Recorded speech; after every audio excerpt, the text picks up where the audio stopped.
स्कंद पुराण के रेवा खंड में माघ मास के स्नान की एक बहुत ही प्रचलित कथा है। आज की वीडियो में हम माघ मास के स्कंद पुराण के अंतर्गत की गई कथा का वर्णन करेंगे। आइए वीडियो शुरुआत करते हैं। जय श्री कृष्णा, राधे राधे। आप सभी का जय श्री भक्ति यूट्यूब चैनल में स्वागत है। वीडियो पसंद आए तो वीडियो को लाइक, चैनल को सब्सक्राइब जरूर कीजिएगा। जानिए माघ मास स्नान और शुभ्र व्रत के कल्याण की रोचक कथा। स्कंद पुराण के रेवा खंड में माघ मास स्नान की कथा का उल्लेख आया है कि प्राचीन काल में नर्मदा तट पर शुभ्रव्रत नामक ब्राह्मण निवास करते थे। वे सभी वेद शास्त्रों के अच्छे ज्ञाता थे, किंतु उनका स्वभाव धन संग्रह करने का अधिक था। उन्होंने धन तो बहुत एकत्रित किया, वृद्धावस्था के दौरान उन्हें अनेक रोगों ने घेर लिया। तब उन्हें ज्ञान हुआ कि मैंने पूरा जीवन धन कमाने में लगा दिया, अब परलोक सुधारना चाहिए। वह परलोक सुधारने के लिए चिंतातुर हो गए। अचानक उन्हें एक श्लोक याद आया जिसमें माघ मास के स्नान की विशेषता बताई गई थी। उन्होंने माघ स्नान का संकल्प लिया और माघे निमग्ना सलिले सुशीते विमुक्त पाप स्त्री दिव्यम प्रयान्ति, इसी श्लोक के आधार पर नर्मदा में स्नान करने लगे। 9 दिनों तक प्रातः नर्मदा में जल स्नान किया और 10वें दिन स्नान के बाद उन्होंने अपना शरीर त्याग दिया। शुभ्रव्रत के जीवन भर कोई अच्छा कार्य नहीं किया था, लेकिन माघ मास में स्नान करके पश्चाताप करने से उसका मन निर्मल हो गया। माघ मास के स्नान करने से उसे स्वर्ग की प्राप्ति हुई। तो इस प्रकार माघ का महीना बहुत ही पावन और पवित्र होता है। रोज गंगा जल से स्नान करने से सभी मनोकामनाएं, सभी मनोरथ पूर्ण होते हैं, पर सभी गंगा मैया में स्नान कर नहीं सकते हैं क्योंकि ये संभव नहीं है। सबके आसपास गंगा मैया नहीं है, तो आपके घर के आसपास जो भी पवित्र नदी हो आप वहाँ पर स्नान कर सकते हैं। या पूरे महीने नहीं किया है तो आप केवल माघ की पूर्णिमा पर भी स्नान करके लाभ प्राप्त कर सकते हैं। माघ पूर्णिमा के दिन ब्रह्म मुहूर्त में गंगा स्नान करना चाहिए। यदि गंगा स्नान संभव ना हो तो पानी में गंगा जल मिलाकर स्नान कर सकते हैं।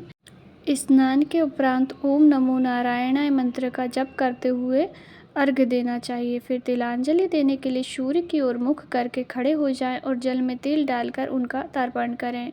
इसके बाद पूजन आरंभ करें। भोग में चरणामृत, पान, तिल, मूली, रोली, कुमकुम, फल फूल, पंचगव्य, सुपारी, दूर्वा और भी चीज़ें अर्पित करें। अंत में आरती और प्रार्थना करें। पूर्णिमा पर चंद्रमा और धन की देवी माँ लक्ष्मी जी की पूजन भी की जाती है, तो जब रात को चंद्रमा निकल आए तब चंद्र को भी अर्घ्य देना चाहिए। और पूर्णिमा के दिन खीर अवश्य ही बनानी चाहिए। कोई भी सफ़ेद मिठाई भी आप बना सकते हैं। दूध से बनी हुई सामग्री का पूर्णिमा के दिन अवश्य ही प्रयोग होना चाहिए और वह सामग्री अपने घर में ही बननी चाहिए। तो खीर बहुत ही अच्छा विकल्प है, तो आप पूर्णिमा के दिन खीर अवश्य ही बनाएं। भगवान विष्णु और माँ लक्ष्मी को भोग लगाने के उपरांत पूरे घर में वितरित करें, अर्थात प्रसाद रूप में उसे ग्रहण करें। माघ मास में कल्पवास का विशेष महत्व है। माघ काल में संगम तट पर निवास को कल्पवास कहते हैं। माघ मास में जहाँ कहीं भी जल हो तो ऐसा माना जाता है कि वह गंगा जल के समान पवित्र हो जाता है। जो भी माघ माह में गंगा स्नान करता है, लक्ष्मीपति भगवान विष्णु की कृपा प्राप्त करता है।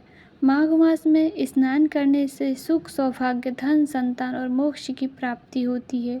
इस मास में शीतल जल के भीतर डुबकी लगाने वाले मनुष्य पाप मुक्त हो जाते हैं। मान्यता है कि माघ माह में देवता धरती पर आकर मनुष्य रूप धारण करते हैं और प्रयाग स्नान करने के साथ ही दान और जप भी करते हैं। इसलिए प्रयाग में स्नान का खास महत्व है, जहाँ स्नान करने से सारी मनोकामनाएं पूर्ण हो जाती है। माघ महीने के दिन पुष्य नक्षत्र हो तो इस तिथि का महत्व और भी बढ़ जाता है। माघ मास में स्नान व दान का विशेष महत्व होता है। इस महीने संगम नदी के तट पर कल्पवास शुरू हो जाता है। धार्मिक मान्यताओं के अनुसार कल्पवास करने से व्यक्ति अपने सभी पापों से मुक्त हो जाता है और उसे स्वर्ग की प्राप्ति होती है। पौराणिक मान्यताओं के अनुसार इस माह में सभी स्नानों के शुद्ध जल को गंगा तुल्य माना गया है। गंगा जी के जल के समान ही सभी पवित्र नदियों के जल को माना गया है। इसलिए यदि आप गंगा स्नान नहीं कर सकते हैं तो प्रतिदिन घर में स्नान करें। इससे श्री हरि की कृपा अपने भक्तों पर सदैव बनी रहती है।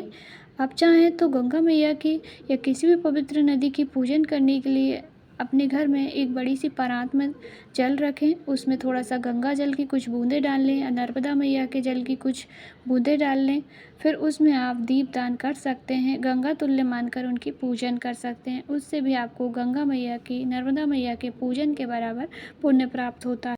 यहाँ पर हमारे माघ मास की प्रचलित कथाएं पूर्ण हुई। माघ मास का संपूर्ण स्नान का लाभ प्राप्त करने के लिए कम से कम पूर्णिमा के दिन अपने नहाने वाले जल में कुछ बूंदें गंगा जल की डालकर उस जल से स्नान अवश्य ही करना चाहिए। माघ पूर्णिमा के दिन विशेष रूप से भगवान विष्णु और माँ लक्ष्मी जी की पूजन करनी चाहिए और सूर्य भगवान को अर्घ्य देना चाहिए। इससे हमारे भाग्य प्रबल होते हैं, जीवन में आ रही परेशानियाँ दूर होती हैं। जानकारी उपयोगी लगी हो तो वीडियो को लाइक, चैनल को सब्सक्राइब जरूर से ही कीजिएगा। कहीं पे कुछ समझ नहीं आए तो आपका अपना चैनल है, अवश्य ही पूछिएगा। कमेंट में हर हर महादेव, जय श्री हरि विष्णु, राधे राधे अवश्य ही टाइप करें।